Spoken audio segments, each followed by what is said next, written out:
4, 3, 2. Hello, my Richies, and welcome back to another episode of the Make Life Rich Movement podcast. My name is Sara. I'm your host. And in today's episode, we are discussing how to break free from the cycle of complaining. It is, in essence, a journey of rewiring your neural networks and finding spiritual growth within yourself to be able to remove these negative habits that we have all relied upon in our life to get through uncomfortable or, at the very least, annoying scenarios that lead us to complain. For me, very much complaining was a learned response for me within my family structure. Pretty much everyone in my family was a complainer, I think, except my dad. And no shade in saying this, just it is what it is. That was what I learned, and it was pretty inherent in me until I read a book written by Will Bowen. It came out in 2007, so I was just graduating college. And the book was called A Complaint-Free World, How to Stop Complaining and Start Enjoying the Life You Always Wanted, again by Will Bowen. And this book found me in a place of recently having been let go because of the recession at a job that I didn't enjoy terribly, but it was a great job. There were no jobs to speak of. I was a recent college graduate, and the jobs that were previously kind of left for college graduates at that time were now being given to 30-year-olds, and everyone's jobs kind of slid down the scale just simply because of the amount of layoffs and how intense the recession was and how many people were in need of jobs. It was an extremely negative time. Scarcity was everywhere. I was kind of in a space of having to figure out immediately how to come up with money to pay for my life, that I was living independently in Philadelphia. And I knew first and foremost that my negativity was not going to help me get anywhere in life, and I needed to do something about it.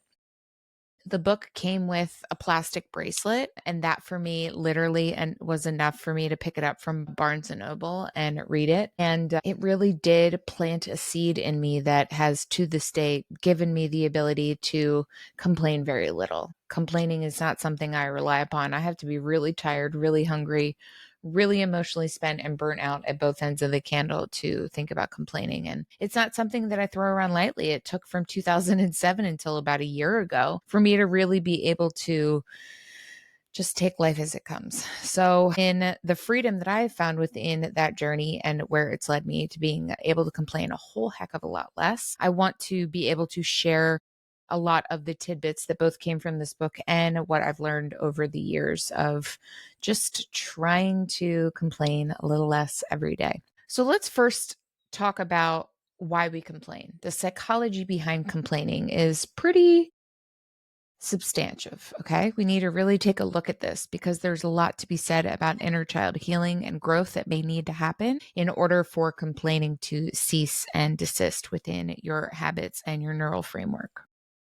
So why are we complaining? There are a couple of root causes. First, unmet emotional needs, likely within your caretaker family structure. So maybe your parents, grandparents, etc., teachers. Complaining as a sign of underdeveloped emotional processing skills is the first and foremost reason why we complain. We complain because we are not able to accept the situation in front of us, possibly because we weren't given the tools that were necessary to be able to work ourselves through this, both with our emotional intelligence and with our overall framework of having tools set in place to be able to get ourselves out of this space of discomfort, or at the very least, be able to accept the discomfort and be able to move through it a little bit more peacefully. Another thing is just external lack of control. The spiritual and psychological immaturity of blaming circumstances rather than taking personal responsibility can be another reason as to why you're complaining. Maybe you would like to kind of gaslight and place the blame on others. All in all, it does come down to you being able to look the problem in the face, understand that you're going to get through it one way or the other, and you can either make it a difficult situation by complaining about it, or you can get to work and work through it. It's going to be hard either way. Pick your hard. The victim mentality is also something that leads some to complain.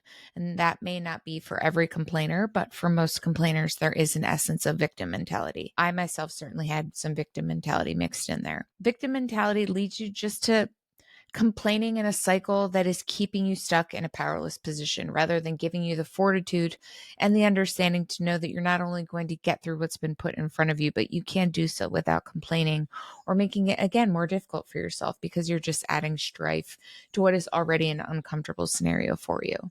God often puts in front of us the things that he wants us to grow through by going through. It stinks. Life's hard. Get a helmet.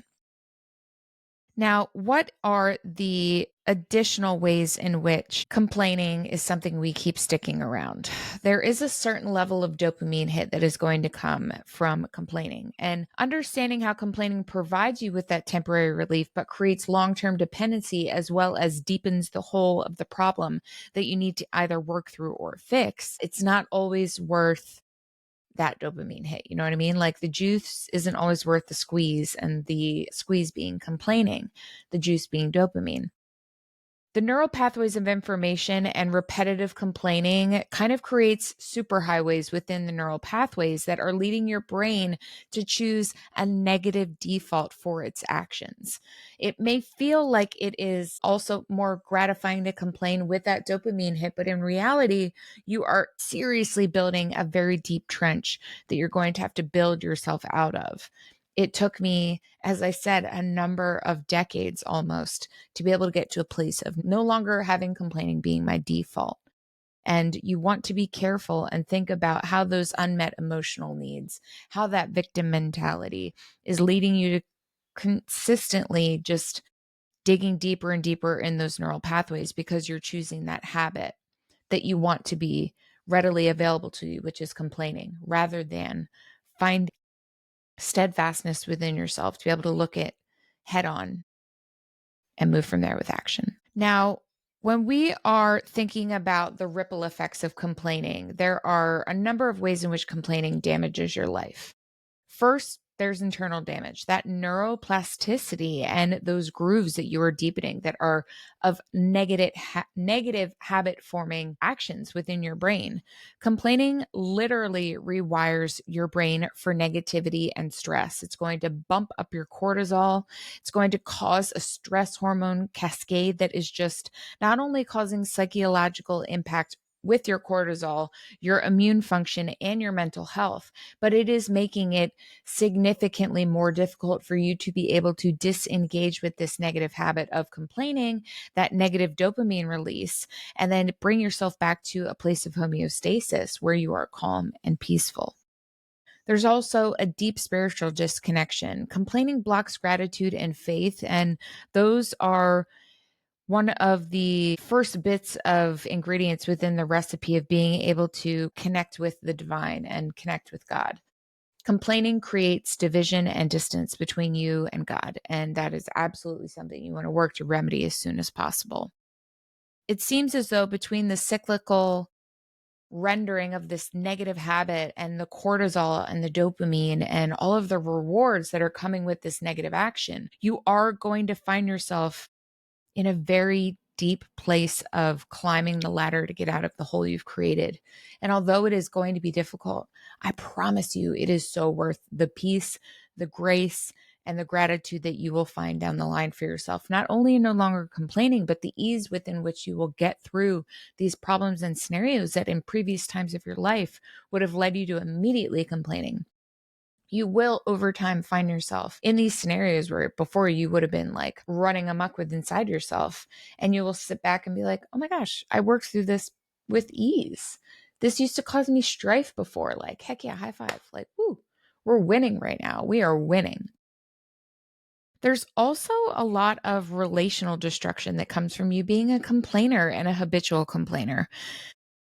I don't know if you've seen the show In the Shadows, but the energy vampirism is so real. We all know that person that just chronically complains, and it is so draining to you and everyone around them, and actually repels you from not only having a healthy relationship with this person, but oftentimes a relationship at all. You may find yourself just completely being distanced from people because you are known as the complainer. You're known as the Debbie Downer. You're known as the black cloud that's going to rain on everyone's parade. And, it's not only a sign of dysfunction within yourself, but it is a sign of emotional immaturity that can repel those that are on a journey of, self-growth and aligning themselves further with God and wanting to be better in life and grow 1% a day. Complaining is also a terrible thing to model for children. It's certainly, as I stated before, how I became a complainer. Some of my only memories of my grandparents were that they complained. Aunts and uncles as well. Parents sometimes too. The generational impact of complaining creates such negative patterns that are not only passed down from generation to generation, but are blighting out the blessings of you and your lineage in more ways than one. There is nothing but the ability to give constant glory for the world around you and how beautiful it is and how blessed you are to be having it. But you'll never get to that space if all you're worrying about are the little specks of grime and grit here and there that are plaguing your journey, that you need to be so perfect for you, that you feel it so right within your soul to complain over what God has given you, even the difficulties, even the strifes, even the suffering, even the pain, even the lessons. Like, grow up. Everyone around you that's on that journey of growing is kind of looking at you and being like, I don't know if I want to deal with them today. The children that are around you that are watching are picking that up, and you are creating a pattern that they will repeat, that will have them being repelled by people as well, will have their teachers not enjoying them, will literally create a cascade for their life towards negativity because you have modeled that negative neural pathway for them and made it seem normal, made it seem like what humans were put here to do, which is literally the opposite. Again, that community impact, that energy vampirism, it's just your one person's negativity can literally shift an entire group's dynamics. And if you are that person doing that, you may find yourself no longer being a part of a group. So you got to shape up or ship out.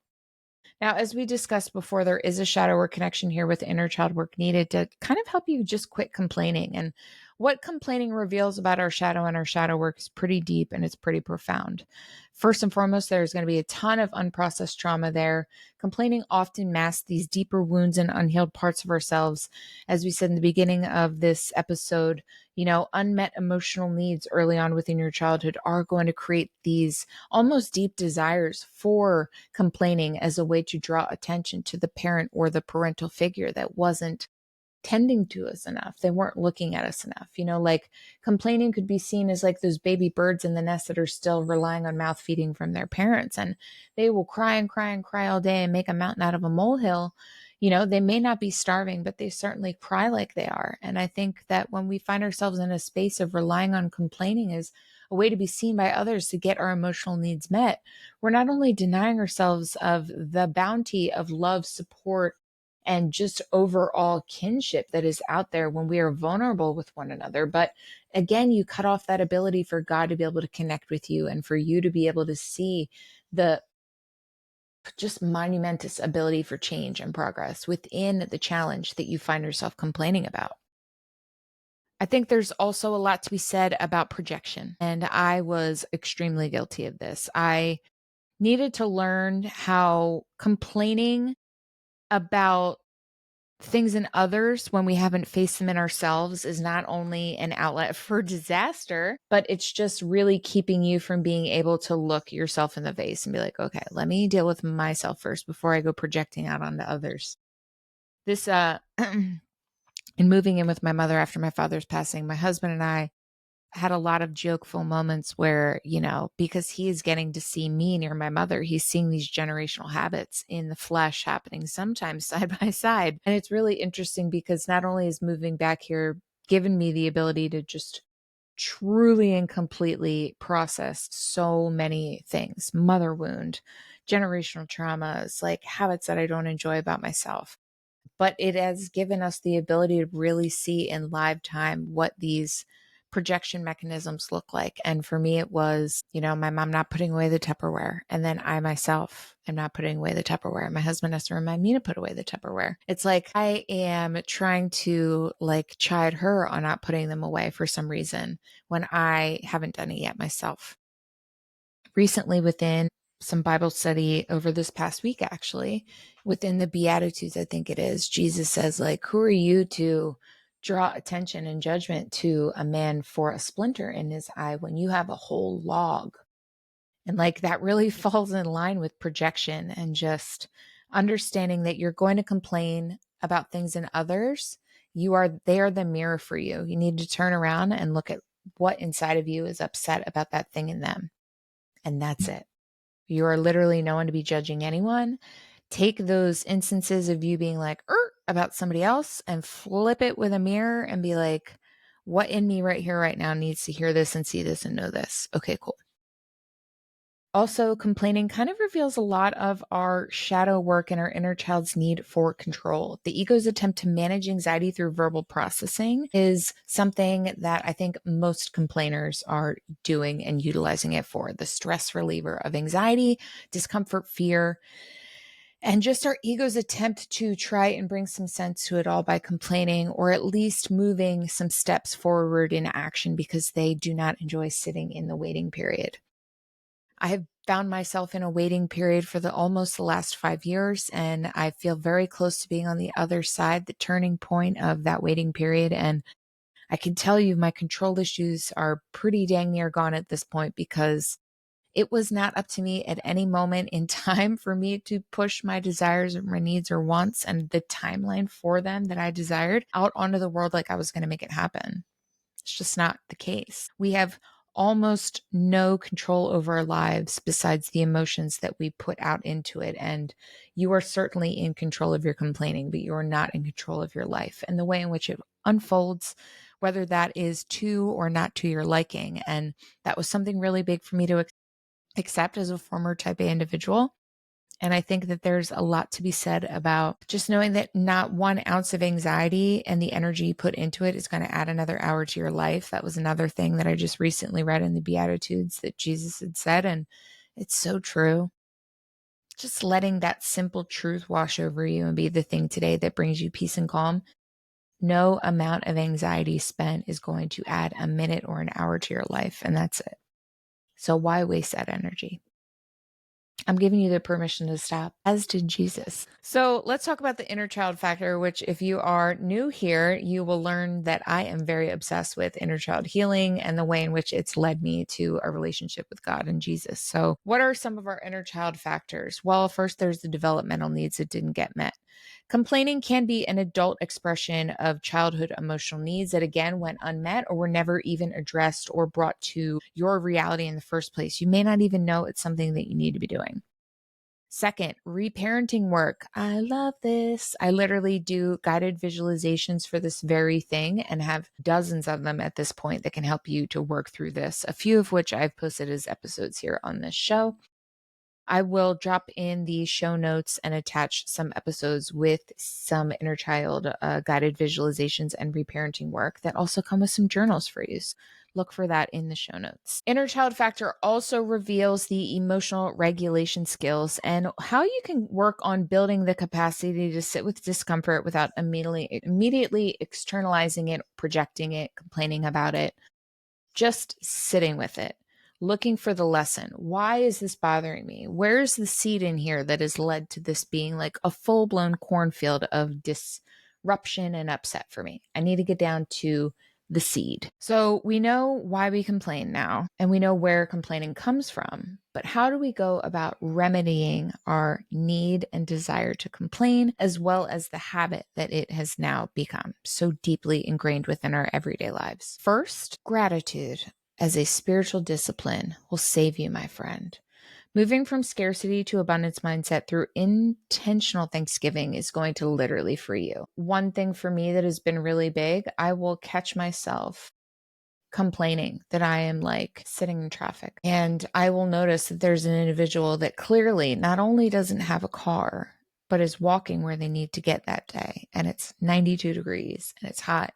There isn't a lick of wind and they don't seem to have sunglasses or a hat or an umbrella. Who the heck am I to complain that I'm sitting in traffic? I've got a vehicle that takes me where I need to go. It doesn't have AC, but when I get moving, I sure pick up some wind that I'm making with the velocity of my vehicle. And ultimately, I know that I'm not getting burnt to a crisp like that poor individual I saw walking wherever it was they needed to go that day. Being able to immediately take in what is happening around you or flip the script and say, all right, what is the exact opposite of the scenario I'm in right now? There's someone in the opposite of my shoes right now that isn't complaining and they're grateful for what they have in front of them, even though it is my literal nightmare or something I could never think about dealing with. Putting yourself in the opposite shoes of where you find yourself and then thinking, what if this was where I'm at right now? I'm worried about this. I'm complaining about this over here. When in reality, I could have this unthinkable way of life being my everyday. You have to be grateful, friend. You have to be grateful. Even if it's just waking up and saying, "Ooh, thank you, God, I woke up today. Thank you. You gave me another day to set about getting better and becoming a better person." Prayer and surrender were huge for me. They could be huge for you. Learning to take concerns to God rather than to everyone around me, which was namely my husband, it was exhausting. And although these were things I felt righteous and correct in complaining about to my husband, ultimately I was just burning rubber. I was just burning my wheels. It was fixing nothing. It was emotionally burning him out. It was making me upset. It was raising my cortisol. It was doing all the physical things that kept me in that complaining loop. It took me no closer to action. Made me feel a little better, but at the detriment of my husband's emotional energy tank that I've now lessened with my crap because I couldn't get my stuff together. So I've really started to utilize prayer as a time for me to go to Jesus and just say what I need to say. I complain, I ask for help, and I let it go. And the letting go, my goodness, it has made complaining be something I don't even think about anymore. I just think about running to God and telling him my problems and letting it go. Thank you. I'm free. I've got peace now. Great. Thank you. Truly appreciate every second of that.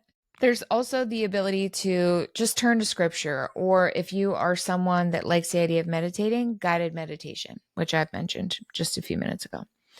Specific verses about guarding our words and our thoughts. If you need a few of them, here are two: Philippians 4:8 and Ephesians 4:29. I'll let you discover them yourself, but they were helpful for me. Finally, looking for identity and purpose alignment is going to certainly help you kick complaining out of your life for good. First, you need to understand your identity in God. Knowing who you are reduces your need for external validation, and finding strength in who you are and who you were made to be and your purpose and what it does for you is really going to take a lot of the time and energy you have available to complain and be putting it towards good, towards changing the world around you, whether it's with you starting making yourself a better person or it's making a difference in your family or your community. Which leads us to purpose-driven living. Shifting your focus from your problems to how you can serve and contribute to your community and the world around you. It is such a magnanimous shift in your life. It is something that brings me joy every day. This podcast is part of my mission to serve others, as is the work that I do, as the way that I interact with the world and people and nature when I come across it or anyone needing help. How can you serve? How can you contribute? If you find yourself in anxiety, complaining, worrying, stop and look around you and immediately look for someone to serve. Is it a bumblebee stuck in a spider web like I helped this morning? Is it a little kid crying in the grocery store and you make some funny faces at them to help their mom out and bring them a little bit of like laughter and joy and maybe they'll like stop crying? Is it letting someone get out on a busy road because you know no one else is going to stop and let them turn onto it? How can you serve? How can you contribute? Find that and you will be worrying less and less about complaining, friend, I promise you. Finally, what faith-based reframing can you bring into your life? How can you start seeing challenges as opportunities for growth and character development?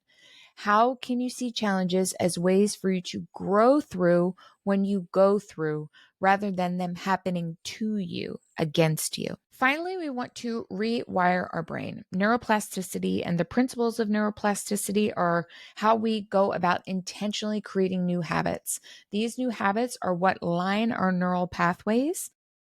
Generally, we go with that 21-day rule, right? Of how long it takes for a new habit to have a neural pathway, meaning your brain and that little soft pink material has created a little slithery snake path for this new habit to just slip right on through like a slip and slide. Mindfulness and meditation, guided visualization, prayer, journaling, getting outside in nature, meeting with friends and having deep conversations. There is scientific evidence for how these practices are changing your brain structure away from negativity and complaining and towards faith, happiness, peace, joy, and overall a feeling of support and surrender to yourself because you understand that you cannot do much but control your emotions and the way in which you project them out into the world. Again, some practical techniques for us to take before we walk away from this episode today. 1, the 20-day challenge of just noticing and redirecting yourself every time you complain. It's going to hit quick. After day 2 or 3, you're going to notice you're complaining and go, oh, nope. It's going to be hard. It's going to take all 21 days. And then after that, you'll find yourself slipping and you're going to have to pay attention to it again and again. But I promise you, it is so freeing to not have complaining be your first mode of communication about anything in life, whether it's with yourself or others. Okay? Dig deep. You can do this. You deserve this peace. Cognitive restructuring is going to come with these challenges and challenging that negative neural pathway that's been set in stone for so long. You're also going to be able to build the capacity to handle life's inevitable challenges because they're going to come at every turn, my friend. And being equipped with a tool belt of all your gifts and all the things you know that you can do to get yourself through hard things.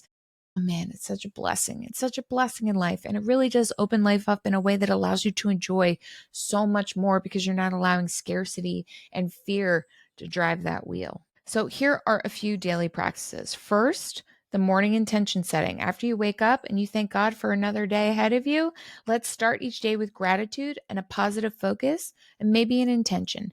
Maybe it's just for the next 10 minutes. Maybe it's for your whole day. If you need to set one every 15 minutes because complaining is that ingrained in you, it's okay. I had to too. Literally, I had to go hour by hour. We got this. You got this. An evening reflection was fun, reviewing the day for complaint patterns and then celebrating the moments when I cut myself off from complaining was key. Really enjoyed it. It gave me a lot of just gratitude to be able to look back at my day and be like, wow, you did that.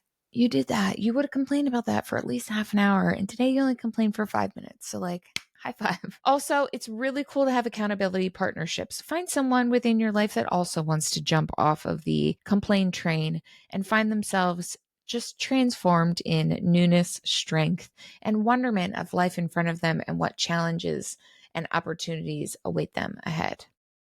Now, you're certainly going to slip up. Everyone slips up. You are not perfect. No one is perfect. So what do we do when we slip up? First, I want you to have some self-compassion because this is insane. It's an insane thing to rewire. You're going to feel crazy. Criticism is not going to help you on this journey. Only compassion and grace for yourself. So just respond with grace every time, okay? It's going to happen over and over and over, but you jumping back in that seat and trying again is all that matters. Literally. Quick recovery techniques for when you slip.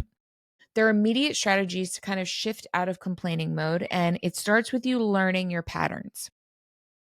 If you see yourself slipping with that coworker that loves to complain about like what your current day is looking like because of the workload, or another coworker that you all like are deeply liking at the moment, or maybe that like it's Friday and the traffic is just going to be terrible getting home from work that day, and you're already fired up to be pissed off and have some road rage. Like, look these in the face, learn your patterns, and immediately just say, hey, we know we're going to have traffic today, or we know we're going to encounter Cindy being a total psycho today, and we need to scale it back and put up a boundary and say, I'm not going to react because I am in charge of my emotions. My emotions are not in charge of me. End scene. So now that we are all caught up on what causes complaining, how we can work through our complaining, and just having grace for when we fall and we complain again, because we will forever. Okay. I want you to remember that you deserve so deeply to have the freedom from complaining. You deserve all the peace and joy in this world. If you find yourself at your wit's end and you feel just so negative and over life, this may be a moment where you want to seek outside of yourself for a little bit of resolve and support. If you find yourself in that space and you're like, I just don't know what the heck to do anymore, and you haven't started inner child work, you may want to start there. If you feel also so inclined and ready for it, you may want to start talking to God about your problems. Always available, always listening. Some inner child practices will be linked in the show notes below. there will be ample opportunity for you to comb through over nearly 300 episodes of the show where we talk about reparenting, neural pathways, rewiring your brain for good, God, meeting God, spirituality, faith journeys, becoming a better person, better mindset practices, and so much more.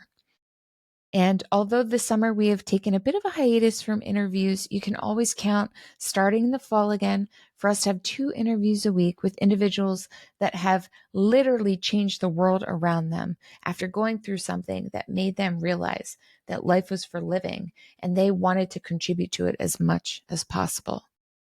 I'm so thankful for your time here, my Richies. I hope that whatever difficult time you're going through right now leads you to a place of peace and growth. I hope that this episode can help free you from the habit of complaining. And as always, make life rich. God bless.